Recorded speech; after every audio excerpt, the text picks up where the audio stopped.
Anthony, and thanks, Ken, for forcing everybody to stay for the rest of our presentations.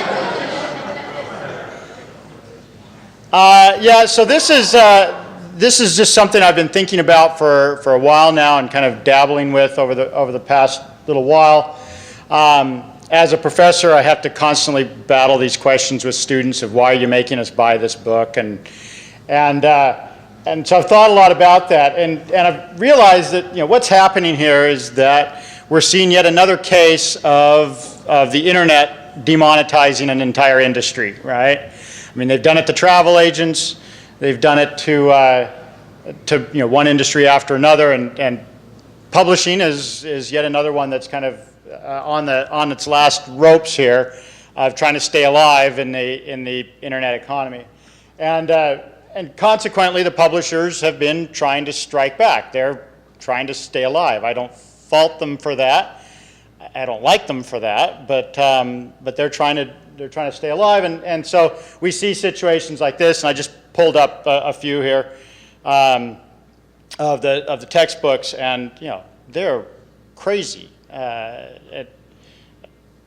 I'm thankful to Judith for trying to keep things in control a bit, but I was reading something that textbook prices overall have risen at 3 times the inflation rate over the past 30 years, which is faster than healthcare in the U.S. So yeah, that's a feat. So and I also, it was in the same report, they found that 60% of students don't buy textbooks, even if they know that it will impact their grade. They won't buy the book if it's over a certain price. So, so that leaves us as teachers and students kind of in a bind of what are we going to do about this.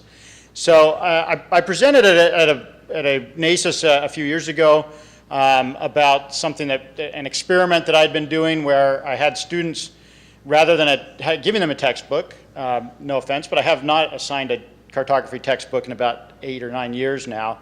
And I give them essentially a list of topics and say, go research these topics this week, and then they have to write about it on a Wiki site, essentially that they're contributing to kind of build text about this.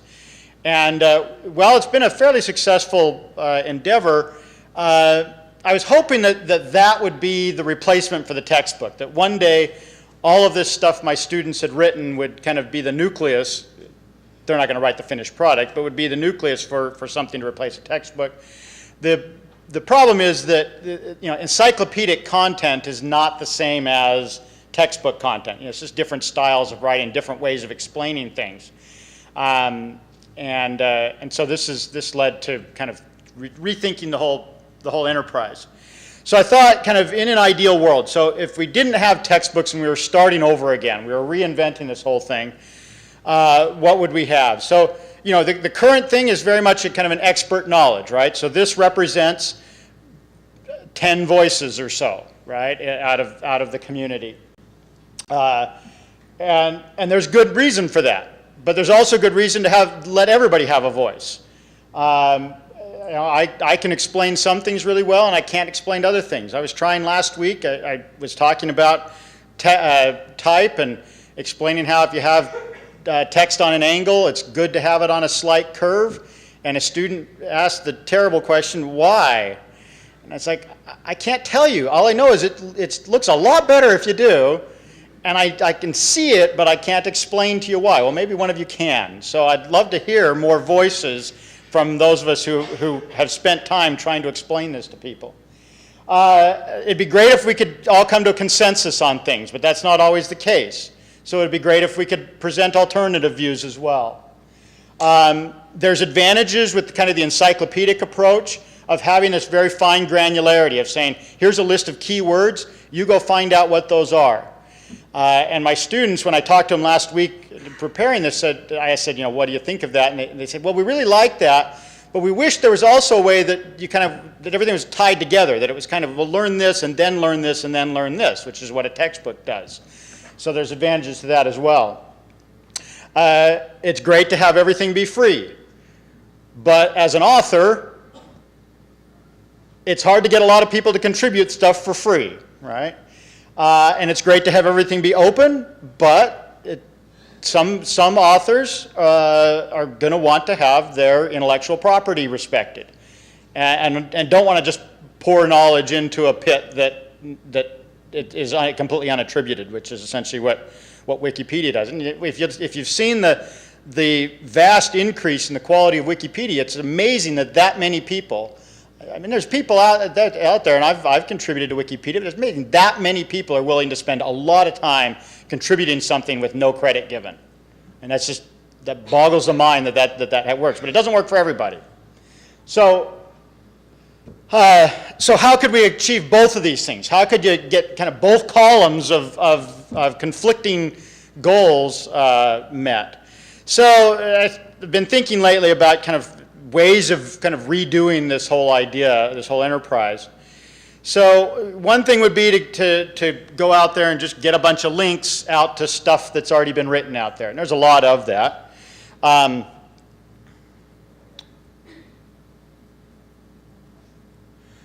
And obviously that's not a new idea. Hold on, this is not what I'm presenting on. Link aggregations are nowhere near a new idea. Here's one that I wrote in 1994. Okay, this was, oh no, this is not it. Where is it? How do I switch screens? Hold on. Oh, I'm showing you something you can't see.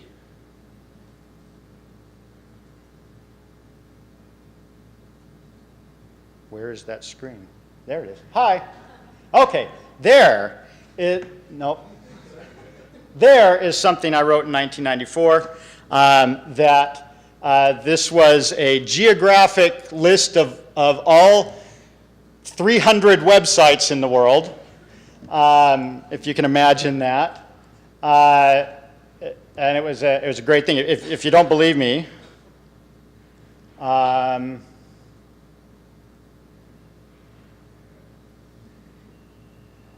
here is Mark Andreessen's What's New on the World Wide Web, when you could actually write such a thing. That says, where is it? Well, anyway, somewhere here it says that this is a new website that's come out. By the way, while I'm on the Wayback Machine here, I have to give props. This is, I don't know if any of you are aware, this is the 25th anniversary of the invention of web mapping. I wanted to do some big splash, but I couldn't get the guys that wrote Google Maps to answer my phone calls. But so you're not alone, Ken. Famous people just don't want to talk to us.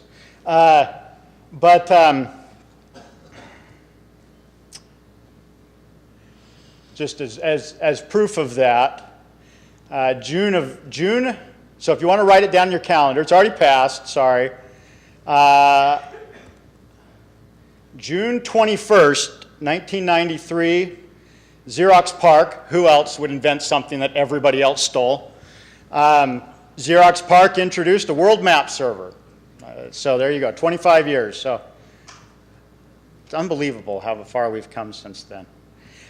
So anyway, so link aggregations are I mean, there was 300 websites, and it was still a pain in the neck to try to keep it up to date. And so it's no better now. So, and the alternative is to host our own content, to have people writing content on the website itself. So, show you here. So I've been experimenting with this. So, for example, here is this is a website I'm working on. LearnCartography.org. And for example, here is a bunch of, here's link aggregations. So different sources. And there's some great stuff going on out there that is generally open to the public between wikis and the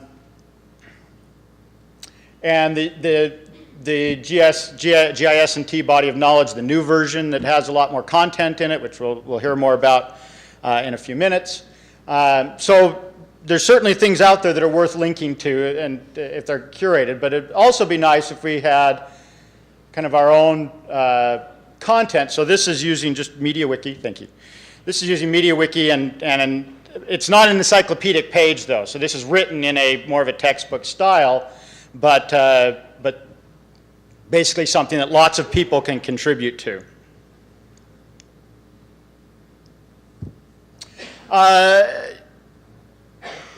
Medium is an important thing. I'm amazed now. You know, I'm about 4 generations of social media behind, so I asked my kids what they use for social media, and they use YouTube. And everything is on YouTube, and that's all they ever pay any attention to is YouTube. So obviously video, and so I asked my students, I said, you know, would you rather just not have a textbook, or would you rather just not have me and just have a bunch of YouTube videos? And they're like, well, you know, yeah, there's advantage to that, and there's disadvantages to that, where I'd like to be able to actually see something in writing. So there's advantages to both of those. We're talking about that. So there's the idea of kind of a traditional textbook that explains things versus the idea of critique. So I use when I teach cartography, I use a lot of critique. My lab is covered in maps. Some of my favorite maps, many of which some of you made, are on the walls, and I will just say, notice in this map what they do with type, and notice in this map what they're doing with type. And so that's not something you see a lot of in textbooks. Traditionally, textbooks will have kind of manufactured little map samples that really aren't that great as an example of how this idea, this concept works in the real world. So here's an example that I've been playing with. Let's go back here. Of the idea of putting up actually some maps. So where conceivably you would do kind of really, really good maps, but I didn't want to intrude on anybody's IP toes, so I put my own in here. But on this map, you'd be able to have essentially little critiques here where you could say, okay, if you look at this part of the map, you'll see this, and if you look at this part of the map, you'll notice this, good and bad. But as Cindy Brewer once said, told me she never shows bad maps in class. So you'd want to have good maps that you're critiquing. So, so same thing here. So this is specifically talking about layout. So that's why there's a lot of little bubbles here on the legend and title. And one here that says that this map is totally the wrong shape for a web map because it's 6 feet long. So, so that's the idea of could you actually essentially on the internet do map critique. The idea of quality control is always an issue with online content. So do you do peer review or do you do user ratings? Is this a popularity contest? There's advantages, again, to both of those. You'd like to have the students be able to have a voice in this, but you really would like to have your peers be able to select out what's the best stuff. Do we want it fee versus free, or do we want it to be online versus print? There is advantage, and even my students that don't buy the textbook said, yeah, there's advantages to a print book if I didn't have to pay $155 for it, right? So what I'd really like to do is have both of those, right? And a well-designed service ought to be able to provide both of those.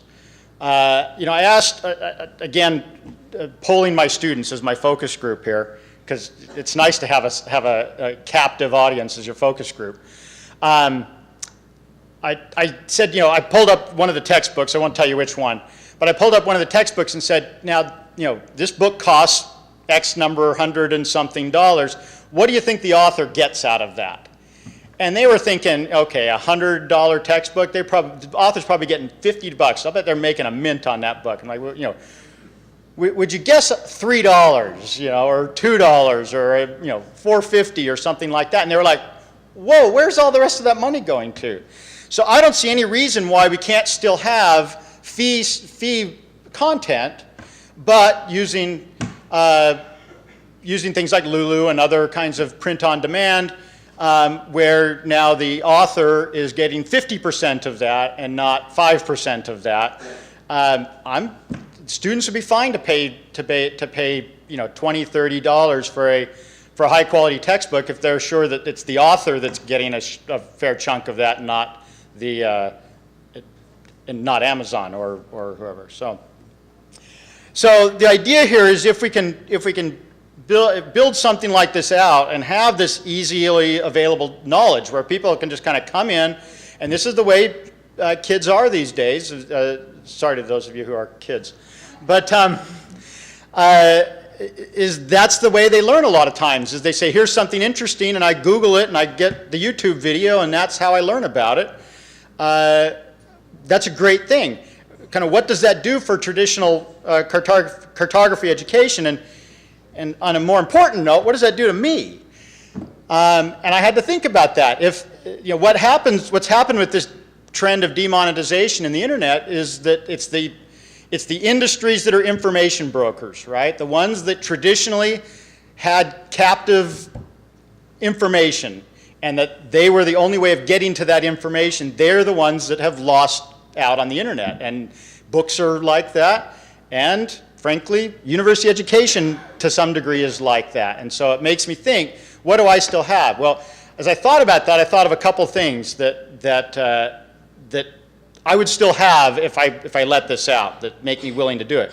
One is the idea of me being able to take my practical experience and talking about my experience as a practicing cartographer and the maps that I have made and what I've learned from those experiences. That's something that's more difficult to put into this.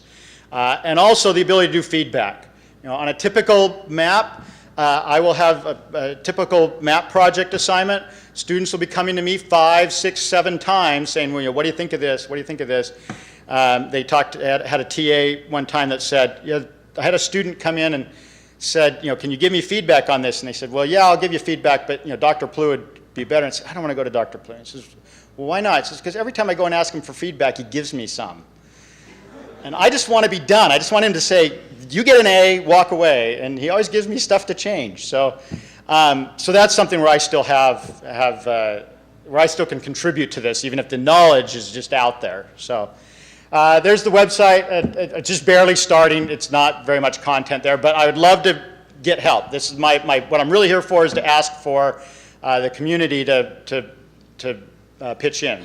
So if you're interested, let me know.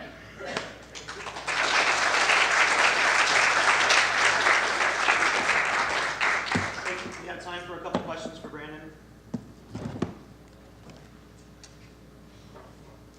Yeah. Talk about the author's contribution in textbook. One of the historically major contributions of every textbook is that there's an editorial process. It doesn't just look at the author, but there's a whole series of fact checkers, editors, copy editors, all that other stuff. To what extent is that necessary or valuable in the process of compiling something that is peer reviewed as part of that, but professional creation of a thing? To what extent is that valuable, and to what extent can that be replaced by? Thanks, Nat. So Nat's question was what, for the online, was what happens to the traditional editorial process. And you know, that was a large reason why, that was a large part of the quality control of the traditional print media, was that it was expensive and really hard to do. And theoretically that meant that only the best stuff made it all the way through the process, right? And with online content, that's totally gone, that the scarcity of supply. And so it does still need to be there. I do think that there's new ways of thinking about how the editorial process ought to work. And I think there's more to it than Linus's rule. If anybody's familiar with Linus Torvaldson's rule from Linux, is you get 10 people randomly editing something, eventually the quality is good, which is kind of how OpenStreetMap and Wikipedia work. We're not going to have that here, where 10 people are going to edit every paragraph of a textbook. So you got to rethink how the quality control works. So yes, it does need to be there, but it is a different animal than